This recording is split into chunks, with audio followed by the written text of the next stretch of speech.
আসসালামু আলাইকুম রহমতুল্লাহি ওবরাকাতুহ। দেখুন, সৌদি আরব মসজিদে ইফতার দেয় কীভাবে দেয়।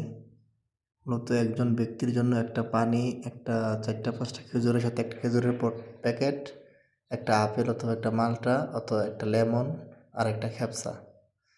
মূলত এইগুলোই এক একজন ব্যক্তিরে দেয় আর কি। অনেক জায়গায় মনে করেন যে মসজিদও দিয়া দেয়, আবার অনেক জায়গায় বইসা বইসা খাওয়ার জন্যও দেয়। এটা হচ্ছে মানে খানা বইসা খাওয়ার প্লেস আর কি, মসজিদের ভিতরে করছে। তো এখানে মনে করেন যে আমরা আগে তারতিব করছিলাম, পরে যারা ইফতার করবো তারা আসবো, আইসা সিরিয়াল বাই সিরিয়াল বসে আর ইফতার করবো আর কি। এটা হচ্ছে মসজিদের ভিতরের অংশ। মূলত আসরের পর থেকে এগুলা তারতিব করা শুরু হয়, প্রায় ইফতারির 10-15 মিনিট আগে শেষ হয়। এই দেখুন, একটা খেজুর, একটা মালটা, একটা লেবন, একটা পানি, একটা খেপসা, বাস একজন ব্যক্তির জন্য এটা।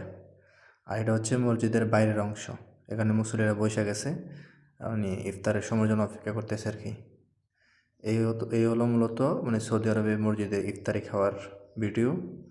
তো যাদের ভালো লাগছে অবশ্যই লাইক কমেন্ট করবেন, কে কোথা থেকে দেখছেন অবশ্যই কমেন্টে জানাবেন। ভালো লাগলে অন্যের কাছে শেয়ার করবেন। ধন্যবাদ, সবাই ভালো থাকবেন। আল্লাহ হাফেজ।